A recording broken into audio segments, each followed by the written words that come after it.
Boa tarde, pessoal. Boa tarde a todos. Boa tarde. Deem aí um oi aí para ver se está tudo ok quanto ao áudio. Está tudo tranquilo aí? Boa tarde, então, a todos, tá?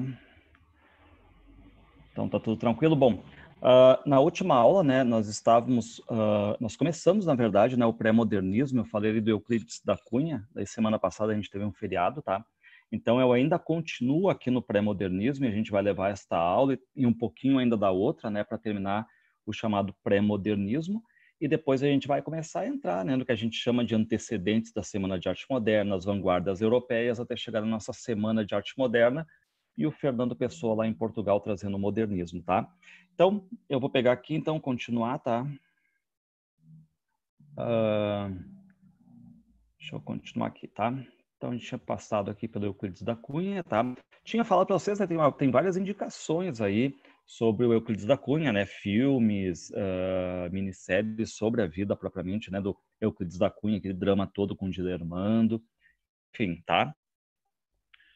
Então, passei aqui para vocês as questões, né? E outra coisa, não se esqueça, é um clássico, turma, tá? Clássico tá sempre caindo Euclides da Cunha. E não se esqueça, não é só questão de linguagem ali também. Quando fala de linguagem, é uma linguagem altamente elaborada, trabalhada, mas com viés também, além de científico, jornalístico. Bom, a gente cai aqui no Monteiro Lobato, tá? Bom, Monteiro Lobato, você sabe que dá pano para manga, é um autor polêmico. Eu acho que ele cai muito pouco para o nome que tem, porque se nós sairmos aí na rua e falarmos sobre Monteiro Lobato, o pessoal na lata vai dizer, ah, não, é um escritor, sabe? E se eu falar Euclides da Cunha, talvez ninguém saiba, muitos não saibam que seja um escritor, né? Fora, digamos, do âmbito do estudo. Mas o Monteiro Lobato é aquele nome clássico por excelência, todo mundo reconhece, tá? Então, o Monteiro Lobato, ele é um autor regionalista, apesar de não ter obras que se passam só na cidade, tá? Mas ele é taxado de regionalista. E é bom vocês entenderem isso, porque nós vamos ter aqui depois o Simões Lopes Neto, que também vai ser colocado dentro da linha regionalista. Por quê? Porque, claro, que o regionalismo é tu falar de determinada região. Simões Lopes Neto vai falar do gaúcho, ele não está a fim de falar do homem urbano. É o gaúcho, aquele gaúcho clássico do século XIX, que é aquele em referência ao cavalo, com as suas vestimentas, os seus modos, a sua cultura, o seu vocabulário, tá? Aqui, o Monteiro Lobato ele vai ser, então, um escritor que a gente vai chamar de regionalista.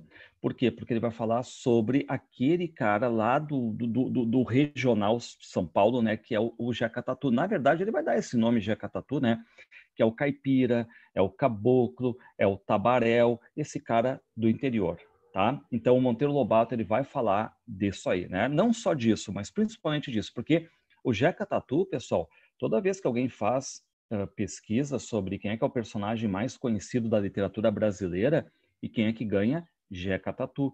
Eu sei que depois, nos anos 60, 50, teve um ator chamado Mazzaropi, conhecido, os pais de vocês devem conhecer, né? Talvez vocês conheçam também.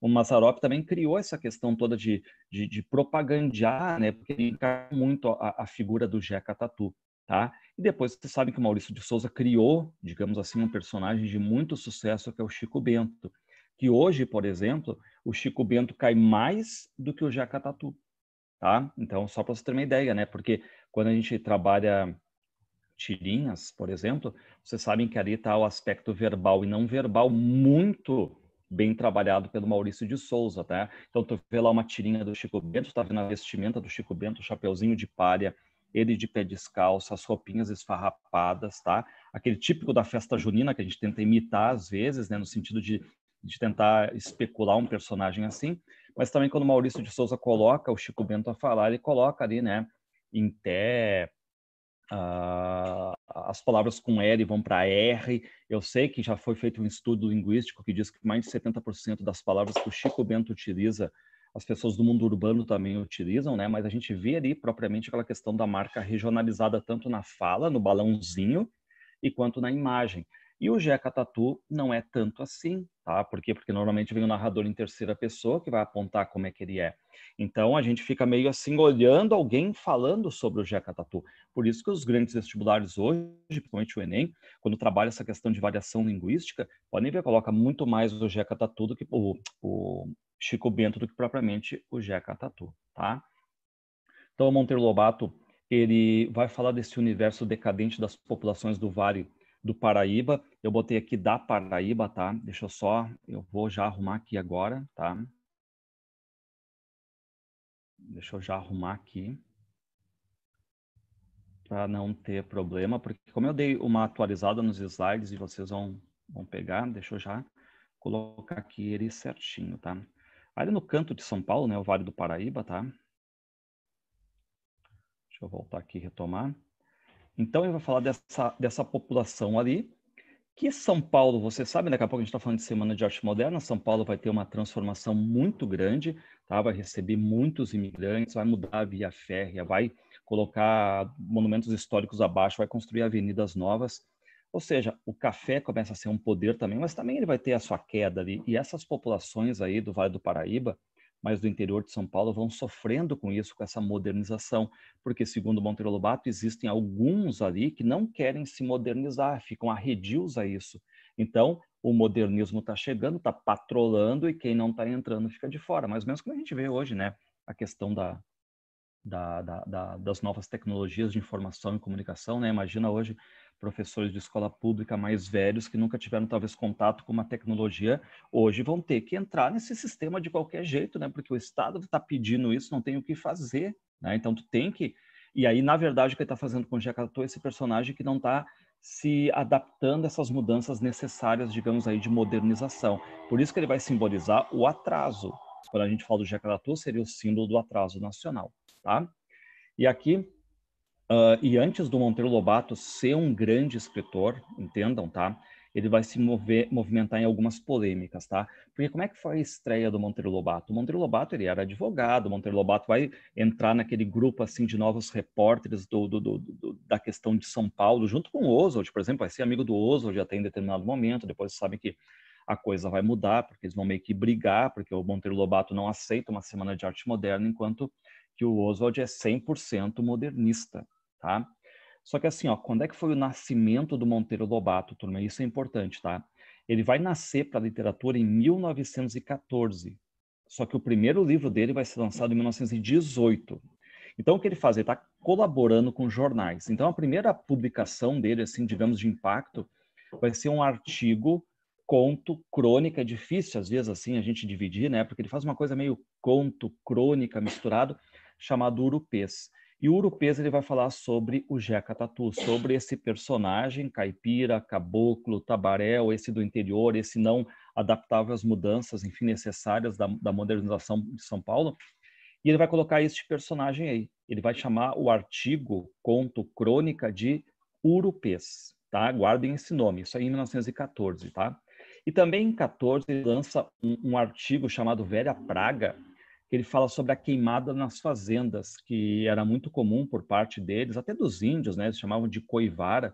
Eles acreditavam que se tu tocar fogo, enfim, depois que deram os frutos, toca fogo e tudo mais, e voltaria muito mais forte. Hoje já está comprovado que tu queima nutrientes e tudo mais, mas até tem no livro Inocência, tem uma parte dessa aí que retoma essa questão da coivara.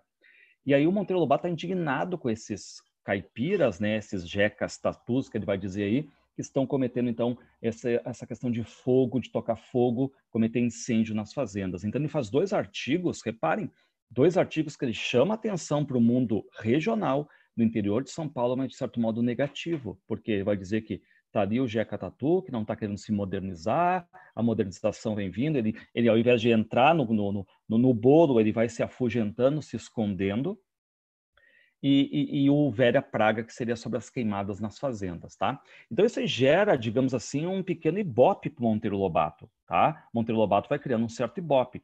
Só que assim, ó, existem escritores e escritores, vocês sabem disso, tá? Pessoal, tem gente que, eu fiz um conto aqui, deixei na gaveta. 2 meses depois eu fiz um outro conto. Nada a ver com o primeiro, deixei na gaveta. Não tem a mesma temática, não, eu fiz outro. E assim vai indo. Tem gente que quando vê assim, eu tô com 20 contos, consegue uma editora e publica. Quando agora entrou este cara na lista das leituras obrigatórias, o autor Amilcar Betega, por exemplo, né? O Amilcar Betega, deixa eu até mostrar para vocês, chegou ontem para mim, né? Eu já fiz até, claro, porque eu fiz a videoaula já no canal sobre todos os 14 contos dele, tá? Mas chegou ontem para mim a edição aqui do Amilcar Betega, né? Em formato livro, o Deixa o Quarto Como Está. E eu vi aqui que no final, né? Porque pegou bem, a URGS lançou um livro que não tinha mais a edição dele, né? Não tinha mais, estava esgotado, e ainda tinha por cima a questão do coronavírus por aí.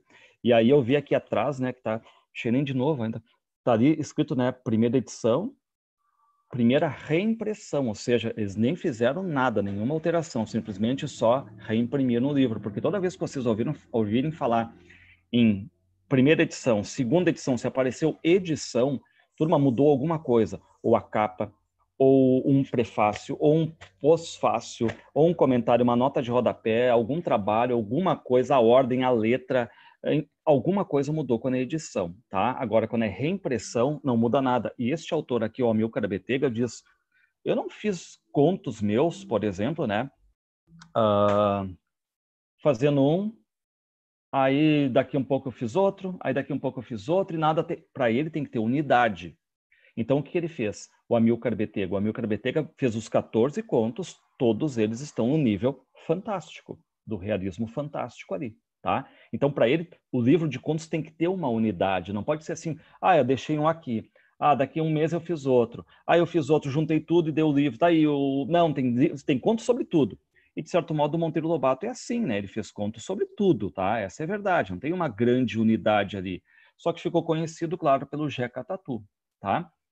Então, não se esqueça, o Nascimento do Lobato, ele surge de dois grandes panfletos, digamos assim, né? Que é o Velha Praga, sobre a queimada nas fazendas, e o Urupê, sobre o Jeca Tatu. Isso é 1914. Por que eu vou retomar isso? Porque em 1914, a Anita Malfatti tinha ido lá para a Europa, voltado e fez a primeira exposição dela. Não deu ibope nenhum, tá?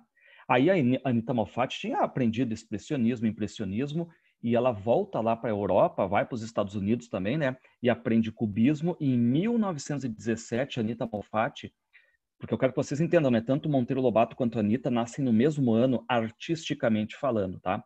O Monteiro Lobato também ele era pintor, certo? O Monteiro Lobato, então ele também fez as questões, ele era crítico de arte, antes de ser um grande escritor, ele escrevendo as coisas dele, ele também era um crítico, tá? De arte, ele era crítico do jornal Estado de São Paulo, por exemplo, tá? Vocês estão vendo aquele quadro ali embaixo, o primeiro à esquerda, tá? Chama-se Más Notícias, do Rodolfo Amoedo. Pessoal, pode até parecer uma foto, tá? Mas aquilo ali é uma obra, tá? Do século XIX, de um pintor brasileiro que o Monteiro Lobato adorava, Rodolfo Amoedo, tá? E por que ela tem, assim, esse caráter fotográfico? Porque a arte acadêmica privilegiava o quê? O realismo fotográfico, o conceito fotográfico, antes mesmo de ter uma máquina fotográfica, tá? Então, aquilo é um conceito. Para o Monteiro Lobato, só existe aquilo ali é arte. O artista que fica ali 1, 2, às vezes 3, 4, 5 anos para pintar uma obra de arte com os mínimos detalhes, tudo. Só que no meio do caminho, vocês estão lembrados que a Anita Malfatti deu aquela crise toda na pintura. Quando a gente fala de Semana de Arte Moderna, eu vou retomar tudo isso aqui, tá? Essa polêmica, eu vou dar em detalhes a polêmica. Por enquanto é só o Monteiro Lobato para vocês entenderem o nascimento dele. E o Monteiro Lobato, ele vai criticar a segunda exposição da Anita Malfatti, que vai ser chamada, né, a propósito da exposição Malfatti, ou mais conhecido hoje como Paranoia ou Mistificação. E reparem ali como é que era a pintura da Anita Malfatti. A Anita Malfatti pintou a boba. Reparem que são duas mulheres sentadas, estáticas, tá? Sentadas ali, estáticas. E a pergunta que eu faço para vocês é a seguinte, né? Mesmo nós sendo leigos, digamos assim, em história da arte, vocês conseguem ver exatamente a diferença de procedimentos. Aqui, os pintores acadêmicos, os mais conservadores, vão dizer que a Anita Malfatti é uma borradora de tela. Não consegue entender essa crise que deu na pintura por causa da máquina fotográfica, essa reinvenção, essas vanguardas todas, surrealismo, impressionismo, expressionismo, dadaísmo, futurismo, que a gente vai ver tudo isso, né? Então dá essa crise toda aí. E o Monteiro Lobato vai fazer um artigo que vai detonar a Anita Malfatti. É um artigo longo, publicado em dezembro de 1917, antes do Monteiro Lobato ter lançado, ele não tinha lançado nenhuma obra adulta ainda. Tá? O Monteiro Lobato, na verdade, o que ele fez? Ele começou a largar as colaborações dele, como eu falei para vocês, em 14, Velha Praga, Europeias, foi sendo um repórter, crítico de arte, pintor. Aí, antes de ele estourar na literatura em 18, com o primeiro livro dele, tá? O que ele faz? Ele critica Anita Malfatti. E aí vocês vão ter pela primeira vez uma forte discussão de arte no Brasil, tá? E essa discussão de arte não vem por meio da literatura, vem por meio das artes plásticas. Um crítico de arte como Monteiro Lobato, de viés acadêmico, todo o conceito dele é academicista, ataca Anita Malfatti, dizendo que é uma mulher que tem talento, só que um talento empregado de forma errada dentro desses ismos culturais, furúnculos, como ele diz, da cultura excessiva, que surge lá e cá e acabam rebentando aqui como estrelas decadentes e tudo mais, né? Enfim, então ele aconselha a não comprarem a obra da Anita Malfatti, tanto é que depois do artigo dele, obras dela são devolvidas da exposição, tá? Para vocês terem uma ideia do que já era o poder do Monteiro Lobato escrevendo, isso em 17, tá? Bom, o Monteiro Lobato, então, aqui eu botei mais os detalhes, né? Enfim, tá? Ele foi um cara polêmico, a gente não pode negar isso aí, tá? Ele foi muito polêmico, a gente vai ver um pouquinho dessas questões aí raciais dele também, tá?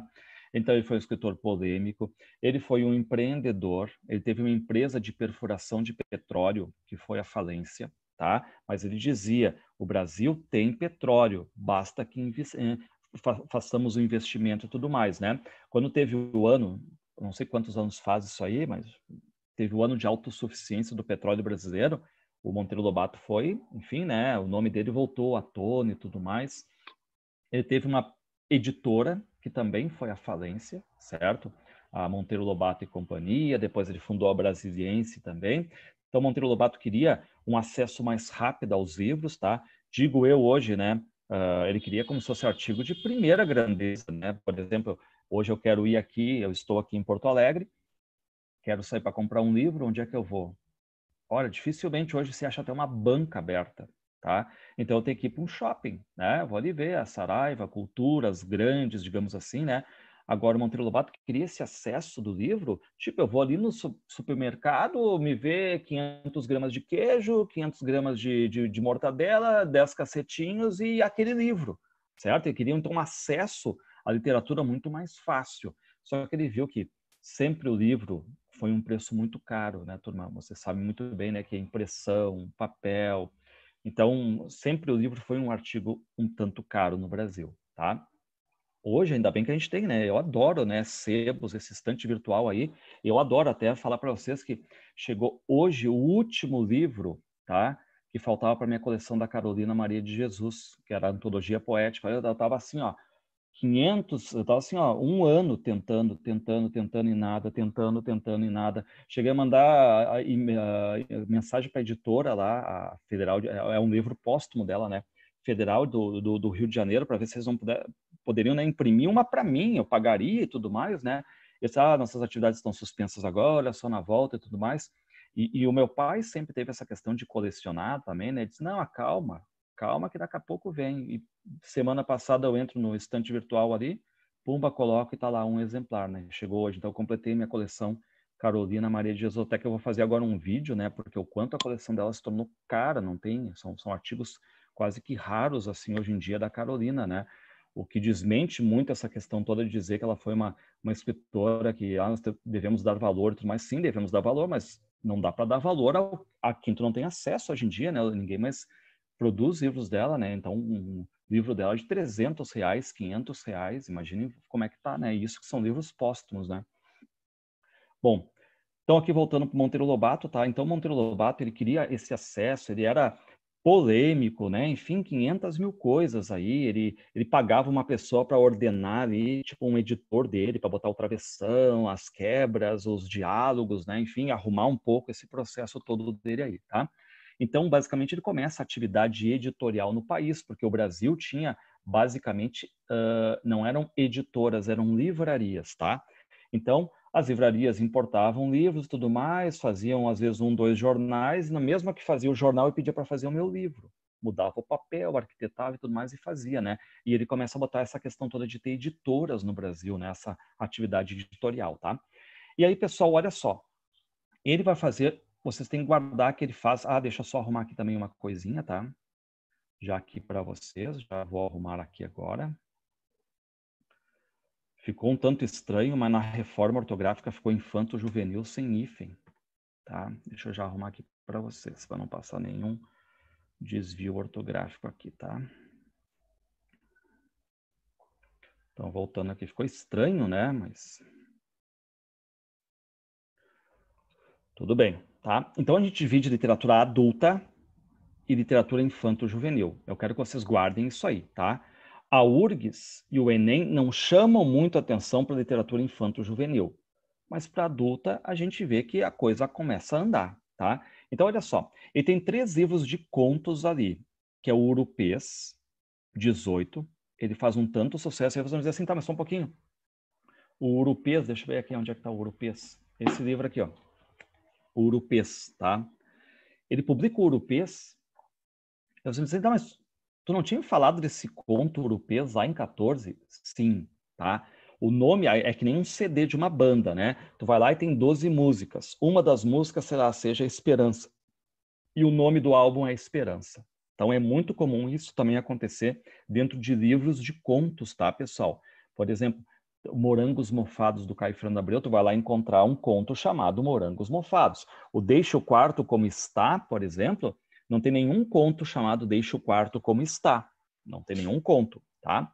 Mas acontece o Urupês, então tem contos, e um deles se chama Urupês. Aí vocês vão dizer, tá, mas é o mesmo aquele de 14, 4 anos atrás e tudo mais? Sim. Monteiro Lobato diz, pessoal, aqui é o meu primeiro livro de contos, eu não seria um bom pai se eu não colocasse aqui os 2 contos que me projetaram como ficcionista, os meus 2 primeiros panfletos, como ele diz, né? Que é o Urupês, que inclusive dá nome à obra, e também o Vera Praga, e também insere o Vera Praga aqui no Urupês, tá? Tudo bem, ele faz um sucesso, tá? Um sucesso. Deixa eu ver aqui um detalhe. Ah, ele deu um não sonoro para a Academia Brasileira de Letras, não sei se vocês sabem, né? Ele deu um sonoro não, tá? O que mais? Aí ele fez um sucesso. Aí em 19, tá? Olha só, um ano depois ele lança o Cidades Mortas, tá? O Cidades Mortas.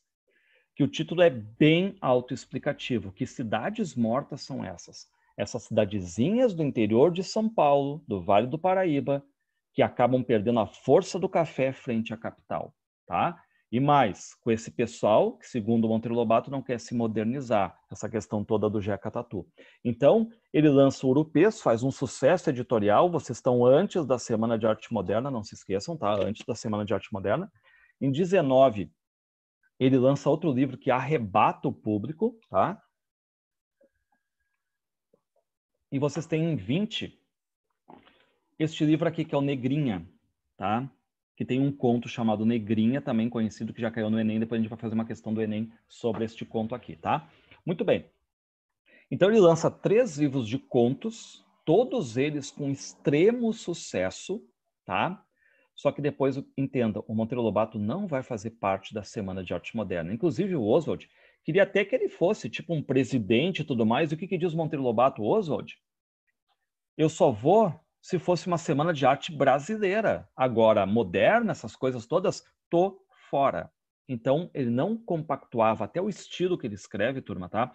É um estilo acadêmico, é um estilo que não tem, meu Deus do céu, que inovação na escrita dele, não. Ele continua trabalhando o conto totalmente tradicional, com um mistério no final, aquela coisa toda, que a gente já viu isso na história da literatura brasileira, tá?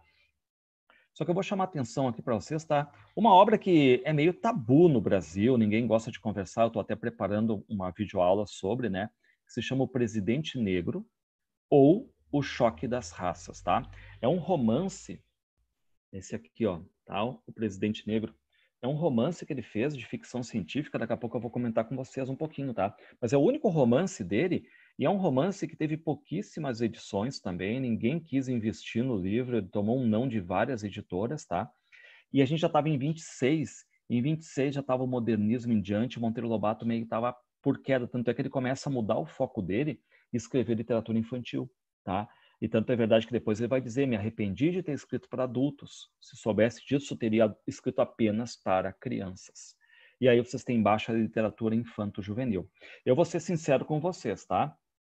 Eu li pouca coisa do Monteiro Lobato infantil, pouca coisa mesmo, tá? Tipo, Reinações de Narizinho, ok? Mas pouquíssima coisa, tá? E eu li mais ainda porque eu tinha uma cadeira de literatura infanto-juvenil dentro da faculdade. Então, tu tem cadeiras de literatura infanto-juvenil, e ali eu comecei a ter contato mais com o Monteiro Lobato infanto-juvenil, mas depois disso eu não li mais do infanto-juvenil. Mas, por exemplo, meu pai leu toda a coleção. Se vocês olharem a coleção dele infanto-juvenil, se vocês olharem assim, dá uma prateleira inteira, é gigante, ele escreveu muito para as crianças, tá?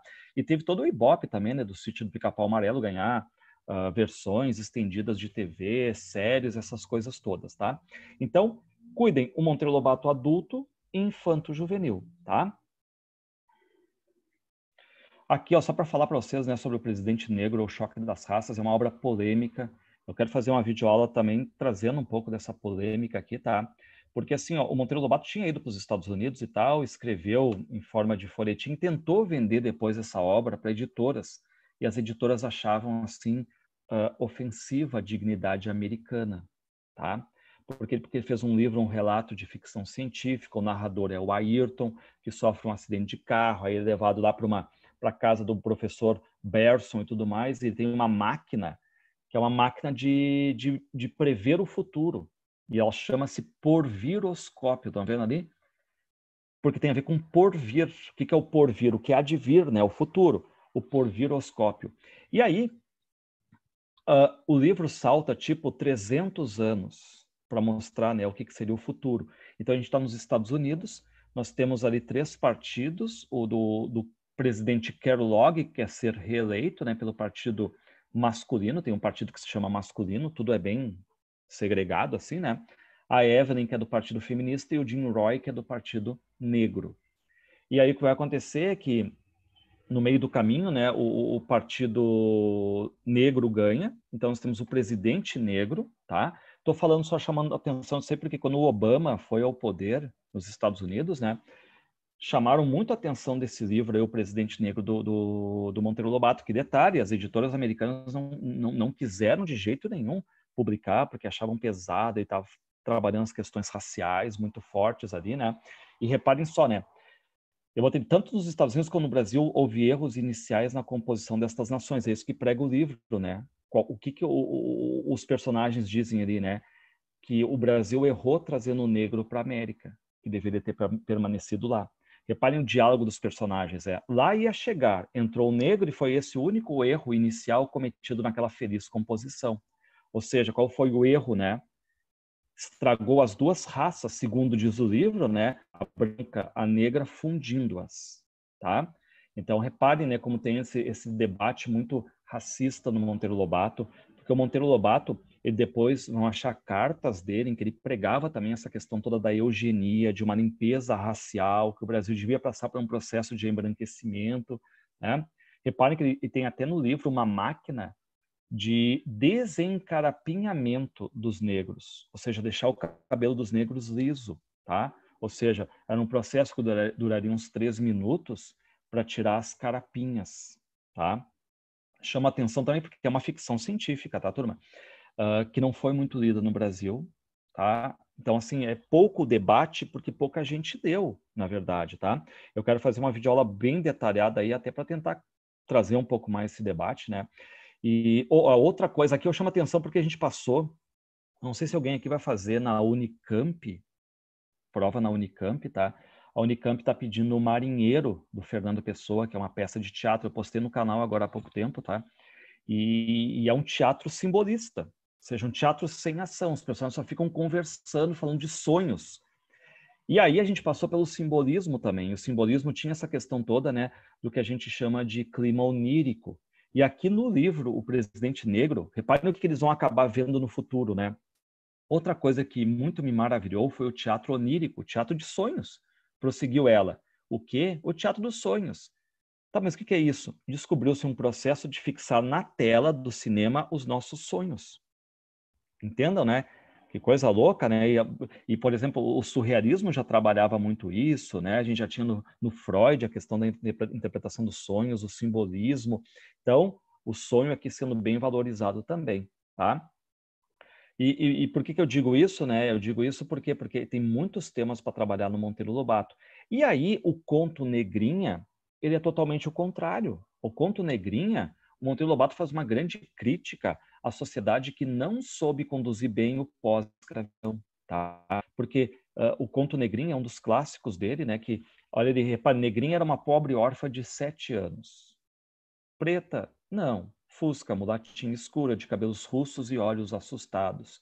Nascera na senzala de mãe escrava, e seus primeiros anos viveram pelos cantos escuros da cozinha, sobre velha esteira e trapos imundos. Sempre escondida que a patroa não gostava de crianças. Excelente senhora, a patroa. Repara então que ela é órfã, e aí ela fica ali, enfim, terra de ninguém. E aí essa patroa assume, ela não tem nome, ela vai se chamar de Negrinha, tá? Órfã, está sempre sendo judiada. E reparem o que diz Monteiro Lobato: excelente senhora a patroa. Ele faz uma ironia. E vocês sabem que eu não preciso, num livro de literatura, apontar ironia em itálico ou entre aspas, tá? Ou seja, o leitor percebe isso. Vocês vão fazer uma redação, um papel diferente, né? Sabem disso, tá? E aí, reparem, assim cresceu Negrinha, magra, atrofiada, com os olhos eternamente com medo, assustados. Órfã aos 4 anos, por ali ficou o gato sem dono, levado a pontapés. Não compreendia a ideia dos grandes. Batiam-lhe sempre, por ação ou omissão. Ou seja, se ela fizer alguma coisa, ela apanha. Se ela não fizer, ela apanha do mesmo jeito, tá? O corpo de Negrinha era tatuado de sinais, cicatrizes, vergonhas. Batiam nele os da casa todos os dias, houvesse ou não houvesse motivo. Turma, tu fica chocado quanto essa menina de 7 anos apanha, apanha, apanha, apanha. Tu pensa, né? Não vai durar muito, tá? Não vai durar muito. E aí tem uma cena, assim, por exemplo, que ela tá lá comendo e uma empregada rouba um pedacinho de carne da Negrinha e ela, naquela ânsia dela, ela protesta, né? E aí chega lá a excelente patroa, né, que é a dona Inácia, chega lá e diz: ah, tu tá aprontando de novo? Pasmem, ela pega um ovo fervendo e coloca na boca dela, tá? Então, vocês entendam, né? Batem, batem, batem nela a todo momento, por ação ou por omissão, certo? Tu tá assim, ó, quase chorando lendo o livro, né? O quanto ela apanha ali. Então, ela não tem vez, não tem voz, não tem absolutamente nada, tá? E aí, para encerrar o conto, só para você ter uma ideia, surgem 2 meninas riquinhas com uma boneca. E quando elas mostram a boneca para a Negrinha, ela nunca viu aquilo ali. E ela começa a ficar tão fascinada com aquela boneca, ela diz: eu posso pegar, mas ela pergunta se pode pegar, mas cheia de medo, assim, olhando para a dona Inácia, né? Que ela fala, ela apanha, né? E a dona Inácia não diz, pode pegar. E quando ela pega, é uma cena muito bonita, né? Aquela coisa assim de criança mesmo, pegando uma boneca, sabe? Parece aquele instinto materno, balançando a criança e tudo mais. E as duas, que são donas da boneca, são riquinhas, começam assim, ó. Ai, olha ali que bobinha, olha só, não sabe nem o que é uma boneca, olha só que babaca, olha só, e ficam rindo dela, né, da atitude da Negrinha, né. Bom, resumo da história. A Negrinha morre cedo, tá? Morre cedo. E aí a pergunta que fica é a seguinte: como é que algumas pessoas vão ser reconhecidas no futuro? Tá? Vamos pensar assim, ó, nem todas as pessoas são reconhecidas no futuro. Tem pessoas que ficam conhecidas por sua obra, por uma atitude, né? Algumas morrem anônimas, nunca mais vão ser lembradas. Eu acho importantíssimo o papel da literatura de resgatar coisas que foram escritas, não importa se lá pelas tantas teve algum erro, tudo está dentro do seu tempo, né? A gente sabe disso, mas eu acho lindo esse trabalho da literatura de falar de pessoas que hoje não estão mais aqui, mas deixaram um legado, né? Então, esse é um dos meus trabalhos, por exemplo, né? Tentar manter vivo ainda esse legado dessas pessoas que fizeram grandes obras, mas que você sabe, né? A gente tem uma certeza na vida que é a questão da morte, né? E aí, o que vai acontecer? Como é que a Negrinha vai ser lembrada, tá? Ela vai ser lembrada tanto pela dona Inácia, que batia nela, quanto pelas duas que tinham a boneca. Reparem, né? Negrinha morreu. Aí como é que ela vai ser lembrada? As duas dizem assim: ah, lembra-se daquela bobinha da titia que nunca viram uma boneca? Ah, tá, sim. Aí outra de saudade no nó dos dedos de Dona Inácia, né? E o que a Dona Inácia diz, aquela que batia? Ah, cadê? Tô louco para bater em alguém. Cadê a Negrinha? Ah, que guria boa para dar um cocre, né? Ou seja, um cascudo e tudo mais. Então, assim, é um conto que o detalhe que eu quero que vocês percebam, que caiu uma questão do Enem, tá? Eu vou trabalhar com vocês depois. Esse tipo negrinho aqui, por exemplo, ele não se passa na escravidão, ele se passa pós-escravidão, tá? E reparem que a dona Inácia é daquelas mulheres que não soube administrar o pós-escravidão. Para ela, negro sempre vai ser escravo. Teve a Lei Áurea, passou um para ali, não, negro é escravo, negro é para ser batido, negro é para ser ofendido, negro é para ser rebaixado sempre. Então, esse é o mundo da dona Inácia, que de certo modo representa o mundo de muitos proprietários de escravos que não souberam trabalhar essa questão da liberdade, tá? Aqui um pouquinho do urupês, tá? Como é que é caracterizado então o caboclo? Vamos ver o Jacatatu, ó. Este funesto parasita da terra é o caboclo, que depois vai dar o nome de Jacatatu. Espécie de homem baldio, seminômade, inadaptável à civilização, mas que vive à beira da civilização, na penumbra das zonas fronteiriças. À medida que o progresso vem chegando, reparem em São Paulo, né, com a via férrea, o italiano, o imigrante, o arado, a valorização da propriedade, vai ele, o caboclo, o jacatatu, o tabaréu, o caipira, refugiando em silêncio com o seu cachorro, o seu pilão, a pica-pau e o isqueiro, de modo a sempre conservar-se fronteiriço, mudo e sorda, meio vagabundo, né? Encoscorado numa rotina de pedra, recua para não adaptar-se. O que ele faz? Ele recua. O que é o caboclo? Inadaptável, tá? Então, era isso que eu queria falar para vocês aqui. E só voltando aqui um pouquinho, tá? Para a gente encerrar aqui a literatura infanto-juvenil do Monteiro Lobato, tá? Só dizer para vocês, turma, tá? Ela também vai sofrer essa questão toda, né? Tá, o Monteiro Lobato tinha termos racistas? Sim, tá? Ele tinha algumas coisas, sim. Por exemplo, a questão de caça às onças, tá? Que hoje, enfim, todo mundo sabe que é proibido, extermínio do animal, tá? Tinha a questão de chamar a personagem de crioula, certo? Mas aí há uma censura da obra, eu acho que já é pesado, né? Porque toda obra deve ser lida conforme os olhos também da época. Porque a gente sabe que a gente vai ter obras atemporais, mas mesmo sendo obras atemporais, a gente tem que lembrar também o contexto histórico em que foi lançada, certo? Vocês viram, por exemplo, o Curtiço tem preconceito racial explícito ali, aquela questão todo o determinismo do meio, o próprio Euclides da Cunha trabalhou, né? A visão científica ali, tá? Mas eu não posso negar, por exemplo, o Monteiro Lobato que nos livros dele, ele coloca a ficção dele, uma boneca que fala, tá? Coloca mitologia, lendas e folclore do Brasil, tá? Grandes personalidades. Então, se tu vai olhar assim como é que funciona a obra do Monteiro Lobato para criança, ele entrega uma obra de grande conhecimento. Tem história e tem conhecimento, tá? Tem história e tem conteúdo. Realmente ele foi um cara que educou muitas crianças aqui, tá? Tanto é que o nome dele ecoa mais forte hoje como escritor, por exemplo, de literatura infanto-juvenil do que propriamente de literatura adulta. Só para ter uma ideia, eu fui em São Paulo, fui numa grande feira lá em São Paulo de livros, mas isso aí foi em 2008, pô, já faz 12 anos, né? E quanto aos destaques da literatura infantil, quem é que estava lá em primeiro lugar, destacado, assim, que eu fiquei com uma raiva, porque ele só fez, tipo, 100 autógrafos, que era o Maurício de Souza, né, da Turma da Mônica. Eu queria tirar uma foto, tomar ter um autógrafo dele, né? Mas tu tinha que comprar uma obra e assinar a obra e era uma coisa determinada, assim, tipo de 100. E cheguei lá, já tinha 500 mil pessoas protestando porque não ia ter, tá? Ele era o primeiro lugar disparado.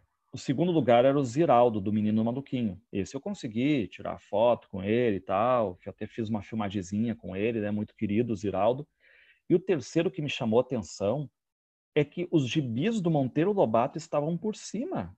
Gibis do Monteiro Lobato. Monteiro Lobato já falecido havia 60, 70 anos ali, tá? E ainda por cima, assim, digamos, no comércio, tá?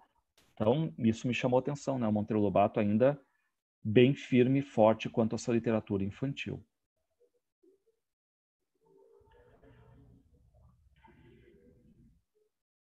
Bom, então vamos lá, tá? Eu quero fazer com vocês, ó, outra coisa que eu vou chamar a atenção de vocês. O Monteiro Lobato ele pode ter um nome gigante, mas os vestibulares não cobram muito ele. Nem URGS, nem ENEM. Não cobrem muito, tá? Reparem que eu tenho pouquíssimas questões para falar sobre eles. Pouquíssimas questões, tá?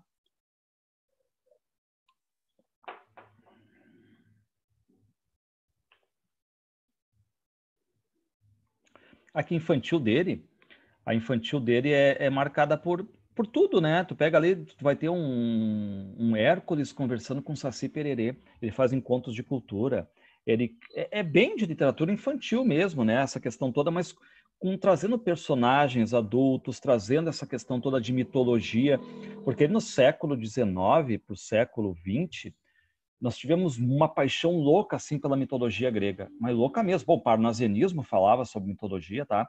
E quer dizer, tu tinha um Brasil para falar, mas tu preferia falar sobre mitologia. E a literatura infantil fazia isso aí, né? Colocava caças, colocava Saci Pererê.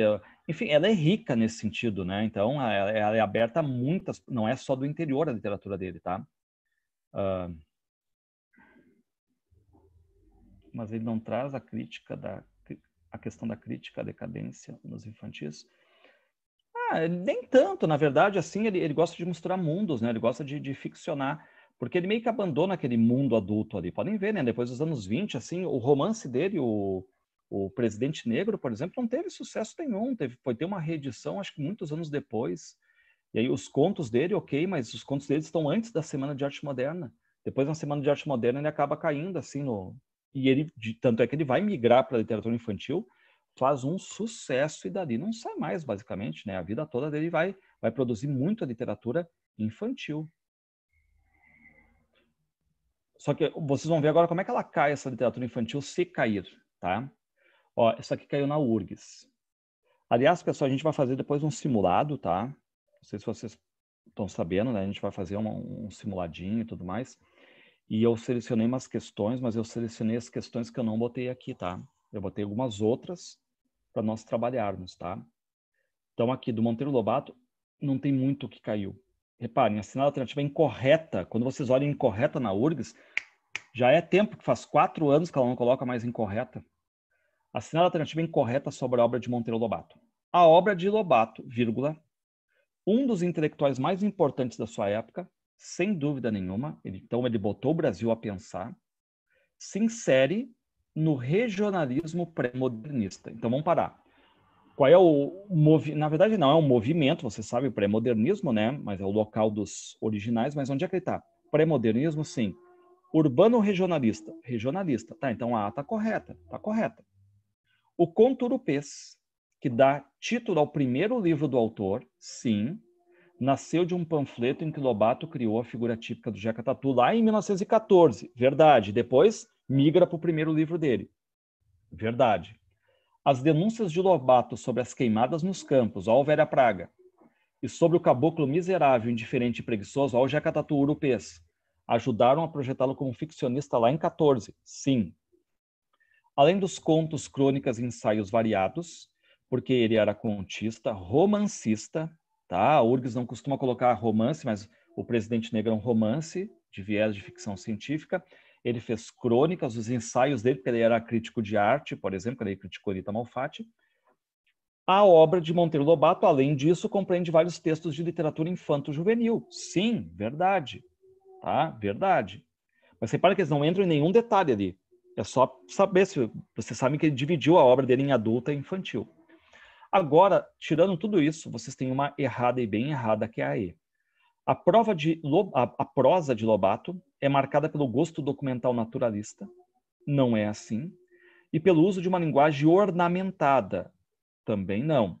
Como pode ser comprovado nas obras Fruto Proibido, de 1895. Pessoal, agora eu chamo a atenção para vocês, tá? Mesmo que se vocês forem para uma prova e não saibam quem é o autor de Fruto Proibido e de Sertão, olhem as datas, 1895, 1896. O Monteiro Lobato nasce em 1882. O Monteiro Lobato lançou a primeira obra em 1918, tá? Então, até pelas datas, dava para ver que não era do Lobato. É do Coelho Neto, essas duas obras, tá? Que a gente nem estuda o Coelho Neto. E Canaã, que é do Graça Aranha, de 1902. Então, a E está errada, tá? A E está errada. Vocês viram que eu botei agora, olha ali o símbolo do Conecta ali, ó. Tirei o do Inter, tá? Não foi tão fácil, mas botei o do Conecta, olha ali, ó. Ó, reparem no estilo, ó. Demorou um pouquinho, mas foi feito. Alguma dúvida quanto a essa aí, turma, tá? Alguma dúvida quanto a essa questão aí? Se tiverem dúvida quanto às questões, vocês perguntem, tá? Porque a gente está vendo basicamente tudo que caiu do Monteiro Lobato. Depois vou ter que achar umas outras, né? Quando a gente fizer o nosso simulado aí.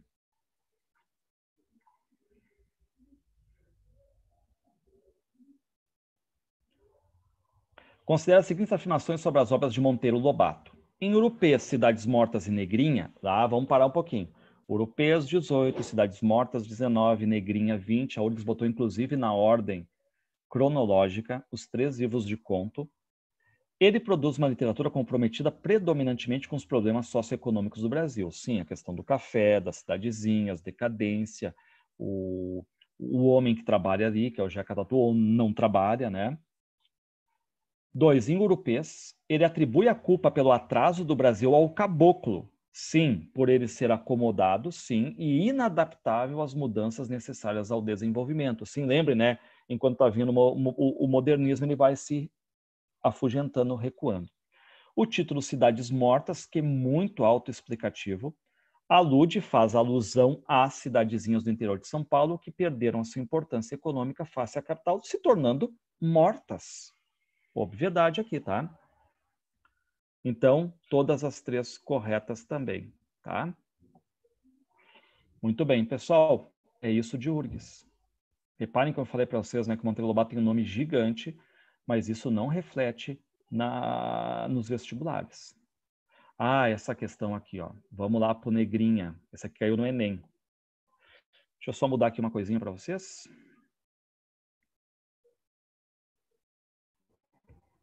Porque eu não botei, mas eu gosto de colocar aqui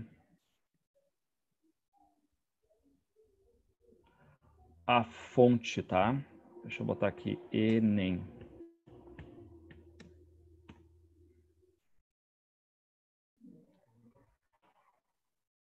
Só desculpem essas pausas às vezes aí para arrumar materialzinho, mas é que só para deixar completinho para vocês, tá? Então tá aqui a questão do Enem, tá? Reparem, o Enem ele tem outro estilo, né? Ele não começa assim, leia o texto abaixo extraído do conto Negrinha de Monteiro Lobato. Ele não faz isso aí, ele rasga direto, ó. Negrinha era uma pobre órfã de 7 anos. Preta? Não. Fusca, mulatinha escura, de cabelos russos e olhos assustados. Nascera na senzala de mãe escrava e seus primeiros anos vivera-os pelos cantos escuros da cozinha, sobre velha esteira e trapos imundos. Sempre escondida que a patroa não gostava de crianças. Excelente patroa, excelente senhora a patroa. Gorda, rica, dona do mundo, animada dos padres, com lugar certo na igreja e camarote de luxo reservado no céu. Reparem, né, aquela questão das aparências, né, aquela mulher que recebe os padres, amiga dos padres e tudo mais, a falsa religiosidade, que acha que tem o lugarzinho dela no céu, aquela coisa toda, né? Entaladas as banhas no trono, uma cadeira de balanço na sala de jantar, ali ela bordava, recebia as amigas e o vigário, dando audiências, discutindo o tempo. Uma virtuosa senhora, em suma, dona de grandes virtudes apostólicas, esteio da religião e da moral, dizia o reverendo. Reparem que ironia, né? Ótima a dona Inácia. Até então, reparem que o Monteiro Lobato, ele caracteriza a dona Inácia, né? Só que o que acontece é essa mulher perfeita, carinhosa, amada, mas não admitia choro de criança. Ai, punha-lhe os nervos em carne viva. E você sabe o que vai acontecer com a Negrinha, né? A excelente Dona Inácia era mestra na arte de judiar de crianças. Ela vinha da escravidão, fora senhora de escravos, e daqueles ferozes, amigas de ouvir cantar o bolo e estalar o bacalhau. Sabe o que era o bacalhau? O bacalhau é aquela cinta de couro que tu sentava nas costas assim, né? Tu dava 10, 20, tu mandava o feitor dar nas costas do escravo, ele ficava parado sem a camiseta, e tu dava umas 20, 30, corria sangue, depois eles jogavam salmoura, né? Água com sal por cima, para tipo meio que cicatrizar, tá? Eu fiz agora há pouco uma videoaula chamada A Carne, do Júlio Ribeiro, tá lá no canal, se vocês quiserem ver, tem uma cena assim, né, que de um escravo que, porque fugiu, vai apanhar e vai ouvir estalar o bacalhau nele, né? Repare o que diz a dona Inácia. Ela nunca se afizera ao novo regime. Sabe qual é o novo regime, turma? O regime abolicionista, o regime republicano. Reparem para ela essa indecência de negro ser igual ao branco, tá? Então, vocês estão vendo aqui que é uma mulher que tudo que é caracterizado dela é meio falso, meio fake, porque aquela mulher, não sei o que é o esteio moral, o esteio da religião, enfim, aquela mulher que tem o lugar certo, mas não aceita choro de criança. Por quê? Porque ela veio do tempo da escravidão, batia em escravos, fazia, acontecia, e ela não aceita o novo regime. Para ela, essa indecência de negro igual, tá? Bom, vamos ver como é que o Enem colocou aqui a questão, tá? A narrativa focaliza um momento histórico-social de valores contraditórios. Entendam? O que são valores contraditórios aí? Essa contradição infere-se, turma, não se esqueça, o Enem trabalha com inferência. Inferência é depreender, é inferir, é interpretar, tirar por lógica e por raciocínio, às vezes, aquilo que está além do texto. Quando é compreensão, está no texto. Compreensão está no texto, eu comprovo por A mais B no texto. Agora, inferência e interpretação, além do texto. Todo o meu conhecimento de mundo eu despejo agora, tá? Então, vocês têm que lembrar, né? A prova do Enem é muito mais compreensão do que inferência, mas tem inferência sim, interpretação.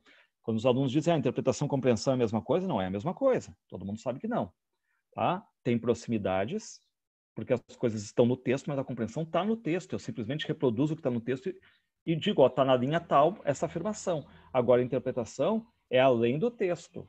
Eu vou ter que jogar meu conhecimento de mundo também. Por exemplo, quem é Monteiro Lobato? Certo? Em que época ele escrevia, tá? Essa contradição infere-se no contexto pela falta de aproximação entre a menina e a senhora preocupada com as amigas, receptividade da senhora para com os padres, mas deselegante para com as beatas, ironia do padre a respeito da senhora, que era perversa com as crianças, resistência da senhora em aceitar a liberdade dos negros, evidenciada no final do texto, rejeição aos criados por parte da senhora, que preferia tratá-los com castigos. Gabarito, resistência da senhora Inácia em aceitar a liberdade dos negros, evidenciada no final do texto, que constitui um valor contraditório, né? Por quê? Porque o Brasil já estava exatamente no mundo abolicionista de liberdade, e ela não aceita isso. Linda, maravilhosa essa questão do Enem, hein? Digo para vocês, muito bem feita, muito bonito, os trechos selecionados foram bem legais ali. Bom, mudamos a rota, tá? Mudamos a rota, agora a gente vai para Augusto dos Anjos. Augusto dos Anjos. A gente vai para a poesia agora. Muito bem. Pessoal, ele teve uma vida curta, ó. Tá vendo? 30 anos, tá? Um único livro, chamado Eu. Então, assim, o que vocês vão guardar do Augusto dos Anjos, tá? Ele foi um poeta, tá? Ele fez uma poesia um pouquinho diferente do que estava se fazendo à época, porque assim, ó, eu sei que ele vai ter um apuro formal. Quando vocês olharem o poema dele, ele tem assim um protagonismo dos sonetos. Ele não só escreveu sonetos, mas o protagonismo do livro dele é de sonetos. Então ele gosta de fazer sonetos metrificados, rimados, perfeitos quanto à forma. E aí vocês vão dizer assim, tá, então ele é um parnasiano, porque ele cultua a forma. Detalhe, não. Porque, turma, se ele fosse um parnasiano, ele não estaria no pré-modernismo, ele estaria no parnasianismo, tá? Então, vocês têm que ver, por que ele está no pré-modernismo? Porque não está se enquadrando no parnasianismo, nem no simbolismo, apesar de ter traços, e ainda tem um pezinho lá no modernismo. Tá, então ele é muito original, sim, por isso que ele está no pré-modernismo. Eu não consigo colocar numa daquelas gavetas, não me satisfaz. O Olavo Bilac eu largo dentro do parnasianismo e me satisfaz. Agora, aqui não, Augusto dos Anjos, não, tá? Então, o que vai fazer? Vocês já vão ter que guardar. Ele tem um apuro formal, ele gosta da forma. Tá, então ele tem influência parnasiana? Sim. Influência parnasiana. Ele é um parnasiano? Não. Ele tem influência parnasiana? Sim. Tá? Ele gosta muito da questão decadente. Então, para ele, o decadentismo é muito forte. Quem é que fazia muita coisa decadente? Segunda geração mal do século e o simbolismo. Tá? O realismo também, né? Mas o realismo não é a poesia aqui. Tá, então ele pode ser simbolista? Não, ele não é um simbolista. Tá, mas ele tem uma paixão por aproximação do simbolismo? Sim. Tá, então ele tem influência simbolista também? Sim. Então já tem duas influências. Influência parnasiana na forma e influência decadentista do simbolismo aqui. tá? Na semântica, no conteúdo, certo? Muito bem. Agora vamos lá. O vocabulário dele vai ter uma aproximação com a questão da ciência. Um vocabulário agressivo, em que a gente vai dizer que ele vai juntar todas as sujeiras da vida, sabe aquelas sujeiras que a gente não usava nos poemas, por quê? Porque os poetas preferiam outros temas mais nobres, e ele vai juntar tudo aquilo que ficou no chão e vai colocar no poema dele, tá? Porque, de novo, pessoal, se eu sair na rua aqui, fizer uma pesquisa, tá? Eu sempre quis fazer esse tipo de pesquisa, mas nunca, eu sempre tive vergonha, certo? Mas eu sempre quis fazer, assim, questões tipo, cita um personagem que tu ache legal da literatura e tudo mais, para ver o que dava, né? Enfim, quando fala assim, escritor, qual é o primeiro nome que vem na tua cabeça? Eu sempre quis fazer, mas me achei assim, com vergonha de parar as pessoas e perguntar. Mas não sei se um dia eu não vou fazer isso aí, criar uma vergonha a mais e fazer, né? Só para pesquisas minhas aqui internas, num circuito fechado porto-alegrense, até de bairro, né? Mas, por exemplo, eu aposto que se eu sair pela rua ali e perguntar, né, o que é a poesia, as pessoas vão dizer, a poesia é aquilo que tem sentimento, fala de coisas bonitinhas e, digamos, tem rima. Talvez não fale nunca de métrica, talvez nunca fale de uma forma fixa como um soneto, tá? Mas de rima vão lembrar. E outra, vão lembrar que poesia talvez seja amor. E você sabe, turma, desde Gregório de Matos Guerra, que poesia não é amor. A gente passou pelo Boca do Inferno, tá? Então, a partir de agora, a gente tem um poeta que vai ter o apelido chamado poeta sujo. Poeta sujo, ou poeta da podridão. Por quê? Porque ele vai, a partir de agora, pegar todas as sujeiras e colocar. E o que seriam sujeiras? Prostitutas, tá?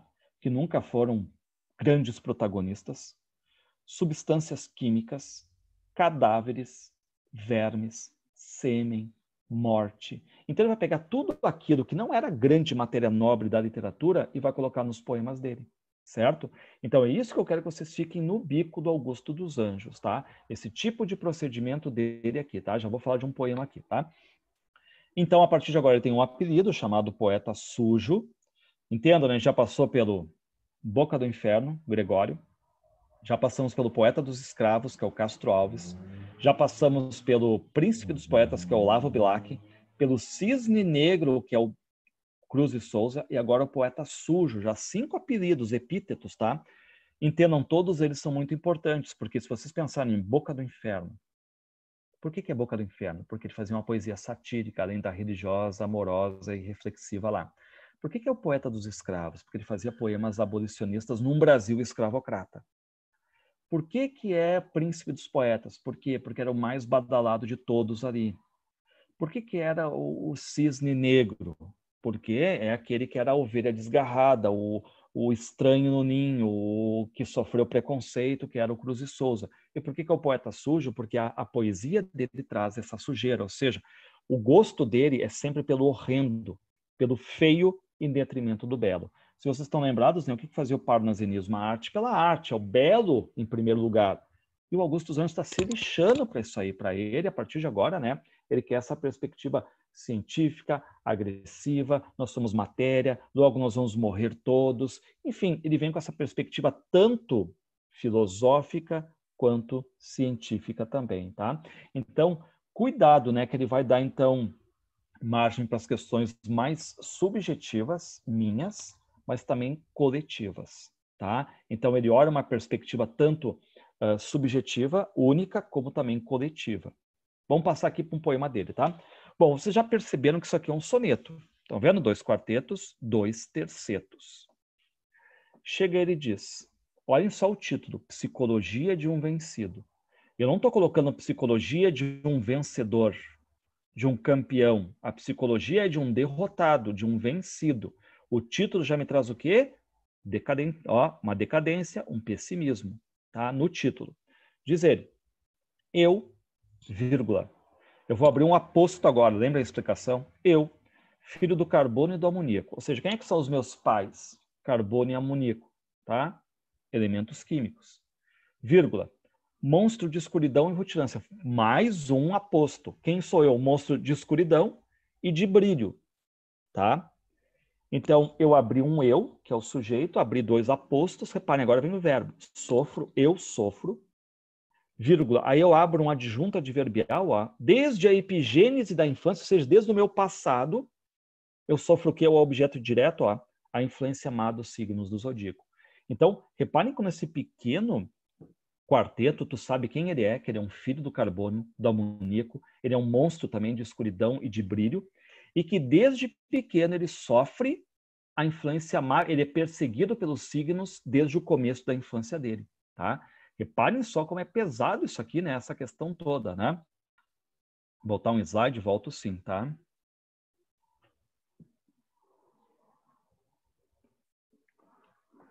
Esse aqui?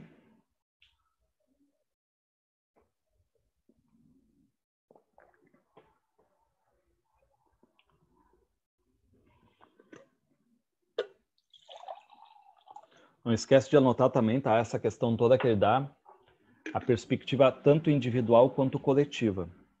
Os temas que ele abarca são tanto individuais quanto coletivos. E a questão filosófica também, tá? Que a gente vai ver depois em alguns poemas aí. Muito bem, deixa eu ver aqui se fechou. Fechou então, tá? Voltando então aqui.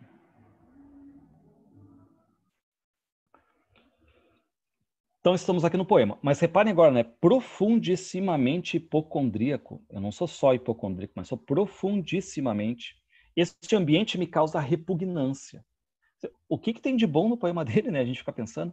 Sobe minha boca uma ânsia análoga, igual à ânsia que se escapa da boca de um cardíaco. E agora ele meio que muda o foco. Ó. Reparem, ele aponta para um verme. Reparem, já o verme.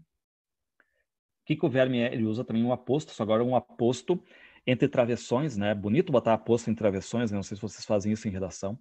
Este operário das ruínas, que o sangue podre das carnificinas come. E a vida em geral declara guerra, o verme, né? Ele declara guerra em geral, né? O verme anda a espreitar meus olhos para roê-los, e este verme há de deixar-me apenas os cabelos na frialdade inorgânica da terra. Reparem, né, como é pesado aqui, né? Pessoal, ele tem um poema chamado Os Doentes, tá? Ele tem um poema chamado Versos a um Coveiro. Vocês estão lendo Hamlet, estão lembrados da cena do Hamlet lá do coveiro, quando o coveiro pega lá o crânio do Yorick, o bobo da corte, passa para o Hamlet, certo? Pô, tu tem Versos a um Coveiro. É muito conhecido, por exemplo, falar assim, versos à minha mãe, ao meu pai, não sei o quê. Ele tem versos a um coveiro, não que ele não tenha versos ao pai dele, que ele tem também, né? Aqui a gente vai falar agora sobre, e o livrinho dele, ó, só para fazer uma relação, tá? Pessoal, esse livrinho aqui, ó, Eu, tá? Eu. Reparem ali a capa, né? Botaram uma caveira, tá? É uma edição de bolsa, assim, LPM Pocket, ó. Não é nem da LPM, é da Mercado Aberto, tá? As edições ruins que saltam papelzinho e tudo mais, mas a edição original, tá? Original deste Eu aqui, ela tinha 58 poemas, 58. Só que assim, o que aconteceu? O irmão do Augusto dos Anjos, que acabou financiando o livro para o irmão. Então ele apostou assim no talento, tá? Só que com o tempo passando, o Augusto dos Anjos ele não vai viver muito. O Augusto dos Anjos vive só 2 anos mais, porque ele morre em 14. Ele lança em 12 e morre em 14. Só que nesses 2 anos ele foi fabricando mais poemas. Então é comum tu achar hoje, né, o Eu, poesias e outros poemas. Tipo, eles colocaram tudo que Augusto dos Anjos produziu, basicamente, num livro só. Por quê? Porque é o que nós temos da obra dele, tá? E esse livro tem tantos termos da ciência que tem um desses livros original exposto na Faculdade de Medicina do Rio de Janeiro, para você ter uma ideia, tá? Um exemplar do Eu pelos termos técnicos colocados. Imagina, né? Exposto na Faculdade de Medicina do Rio de Janeiro, tá?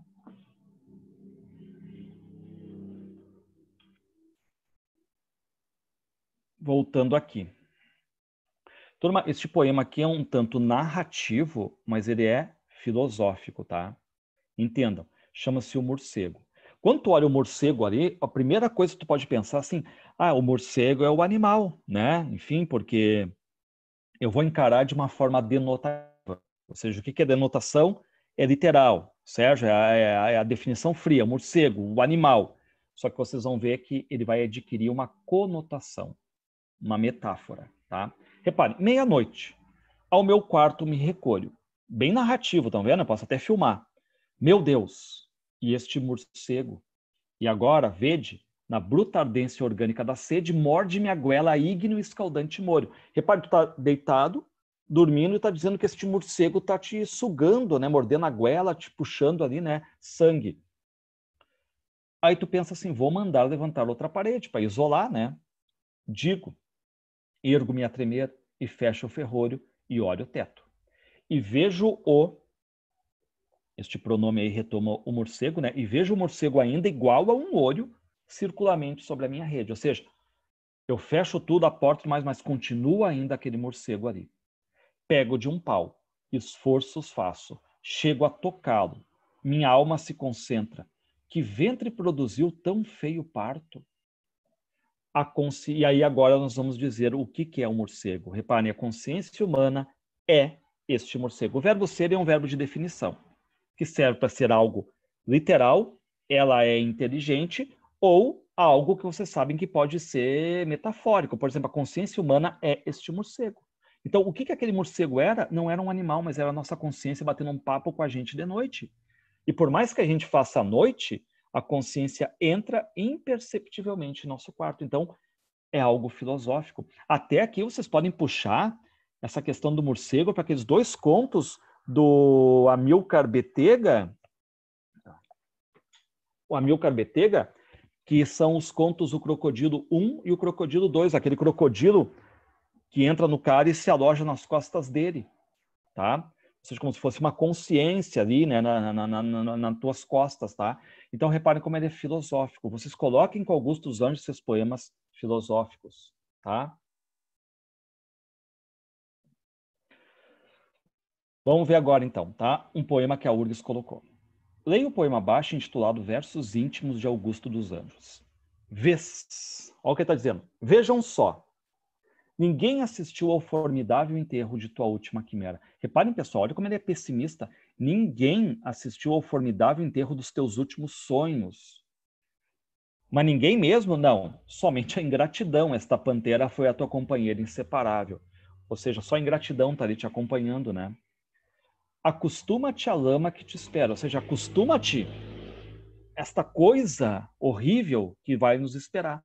Porque o homem que nesta terra miserável mora, ele mora entre feras. E este homem sente inevitável a necessidade de também ser fera. Quase um curtiço aqui dentro, né? A gente mora entre feras, então eu tenho também ser uma fera. Toma um fósforo, acende o teu cigarro. O beijo amigo, e a gente sabe, pô, o beijo normalmente está associado a coisas boas, mas já teve beijos de traição, a gente sabe disso, né? O beijo amigo, o que ele vai dizer? É a véspera do escarro. E a mão que afaga, que dá carinhos, é a mesma que apedreja. E aí, como é que ele termina? Se alguém causa ainda pena a tua chaga, apedreja essa mão vil que te afaga, escarra nessa boca que te beija. Escarra, né? Repare então, né, como ele usa essa questão toda de palavras assim que nós não estamos muito acostumados a ver em poesia, por isso que é o poeta sujo. Eu nunca me esqueço que um dia eu estava em Capão da Canoa e tinha um menino assim, tinha muita... Era uma época, eu estou falando dos 10 anos atrás, tinha muita gente que vinha do Nordeste ali, e eu não sabia, assim, qual... Mas era um sotaque, assim, mais nordestino, e um guri, tipo, de 10 anos, declamando, assim, uns 3, 4, 5 poemas do Augusto dos Anjos, eu assim, meu Deus do céu, né, pô, porque a gente nunca sabe o quanto ele pode ser rei, né, nas regiões aqui. Viram o poema? Considere as seguintes afirmações em relação ao poema de Augusto dos Anjos. O poema comenta sarcasticamente o fim da vida, sim, e contradiz os ideais de solidariedade humana. Sim, eu vou escarrar na boca que me beija, né? Vou apedrejar a mão que me afaga. 2. Os versos demonstram que os animais são os principais responsáveis pela violência sobre a Terra. Turma, vai atrás e vê que não tem nada a ver. Nada a ver. O poeta serviu-se da imagem do fósforo para transmitir ao leitor uma mensagem de luz e de esperança. Pô, luz e esperança do Augusto dos Anjos não vai rolar, né? Ele é um poeta decadente, tá? Então, gabarito apenas A1 aqui.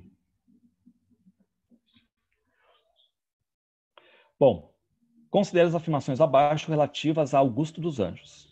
Augusto dos Anjos é de um único livro de poesias, e vocês vão dizer sim, o Eu, de 1912, que embora nem sempre bem compreendido, sim, porque ele é um caso de poeta popular estranho, né? Porque ele usa um vocabulário alto, não é um vocabulário muito popular, não, é um vocabulário alto, só que ele caiu no gosto popular. Todo mundo, às vezes, começa a declamar o Augusto dos Anjos sem entender o Augusto dos Anjos, e realmente alguns a gente não entende, né? Então ele virou um clássico, às vezes, sem ser muito entendido, e o livro dele ganhou várias e várias e várias reedições. Ó, é um autor de um único livro de poesias que, embora nem sempre bem compreendido, obteve inúmeras edições desde o seu lançamento, verdade. Por privilegiar temas como o mal-estar e a dor moral que acometem os seres humanos, Augusto dos Anjos pode ser considerado um poeta romântico. Não, só um pouquinho. Não tem nada a ver com isso. Vai que ele tenha uma pincelada de mal do século, ok, mas ele não está na casinha romântico. Já passamos por isso. Se ele não está lá no romantismo, nem no parnasianismo, nem no simbolismo, ele está nessa casinha que a gente fez, né, chamada pré-modernismo, tendo contribuído para consolidar na poesia a tendência da fuga à realidade. Não, os românticos faziam fuga à realidade, estão lembrados? Meus 8 anos do Casimiro de Abreu, fugir para uma morte do Álvares de Azevedo. Não. A 2 está bem errada. A poesia de Augusto dos Anjos aborda questões individuais e coletivas, sim, e caracteriza-se pela atenção que dá à perspectiva filosófica. Sim, porque ele fez o poema A Ideia, o Morcego, que são filosóficos, científicos também da sua época. Verdade também, né? 1 e 3. Tá? Então a gente passou aqui pelo Augusto dos Anjos. Turma, eu não botei uma questão do Enem, mas tem questões do Enem do Augusto dos Anjos, tá? Tem uma pelo menos, só que eu não coloquei aqui, tá? Eu não vou entrar aqui agora no Lima Barreto, porque ele é um pouquinho extenso, a gente vai ver semana que vem, tá? Então, assim, ó, mas quem quiser já o slide, agora eu botei até o final, tá completinho, tá? Tem o Lima Barreto, que vem agora, depois vem o Simões Lopes Neto e depois vem o Amaro Juvenal, que só a URGS pede, tá? Então, turma, entendam, a gente está formatando um pré-modernismo de autores originais que estão ali, né, enfim, trabalhando temáticas muitas vezes misturadas de movimentos anteriores, colocando a sua pitada, tá? E mesmo assim estão conseguindo manter uma grande obra. Eu não marquei um detalhezinho, eu quero que vocês marquem agora, tá? Quanto ao Augusto dos Anjos. O Augusto dos Anjos também ele vai ter uma proximidade com o modernismo pelas cenas, digamos assim, mais cotidianas. Aquela cena, por exemplo, toma um fósforo, acende teu cigarro. Aquilo ali são coisas que o modernismo vai adorar colocar, essas cenas mais prosaicas do dia a dia, banais, simples, o cotidiano transparecendo na obra, tá? Então, essas metáforas ousadas, essas imagens ousadas. Então, uma grande definição do Augusto dos Anjos seria, né, ele ter um pezinho no parnasianismo quanto à forma, no simbolismo quanto a essa questão decadente e no modernismo quanto a essas imagens aí colocadas muitas vezes do cotidiano. Então vocês cuidem, tá? Ele tá paquerando com 3. Por isso que a gente não pode só rotular ele de um poeta só do passado acadêmico, nem só do modernismo, tá? E, de novo, ele foi um clássico de leitura, todo mundo lia, todo mundo gostava dele, mesmo sem compreender muitos poemas, o pessoal lia, adorava, gostava das imagens, ele virou um clássico da literatura brasileira. E como eu falei, né? Esse livrinho aqui pequenininho, tá? Chamado Eu, que na época não foi lançado pequenininho, que eles gostam de fazer essas edições aqui, eu odeio essas edições pocket aqui, são mal feitas, né? Ele foi um cara muito lido, tá? Um clássico da literatura, o Augusto dos Anjos também, certo? Então, semana que vem a gente pega exatamente, né, o Lima Barreto, o Simões Lopes Neto e o Amaro Juvenal, e a gente termina o pré-modernismo daí, tá?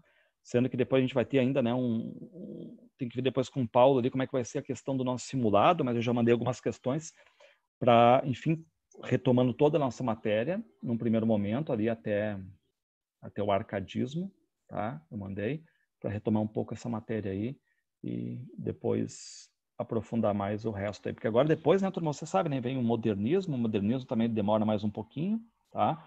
Semana de Arte Moderna, a gente vai levar pelo menos umas 2 aulas para trabalhar bem a Semana de Arte Moderna, o que foi o modernismo, e porque o Enem ataca demais nessa parte, o Enem ama essa parte do modernismo, né, as conquistas, a liberdade formal, de conteúdo, de linguagem também, tá? Então, fechamos, pessoal, tá? Deem um tchau aí para mim, só para ver se tá tudo ok aí, tá? Tenham todos uma boa semana, certo?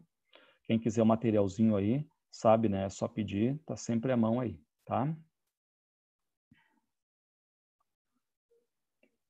Tchau, tchau, então, para vocês. Até semana que vem, então.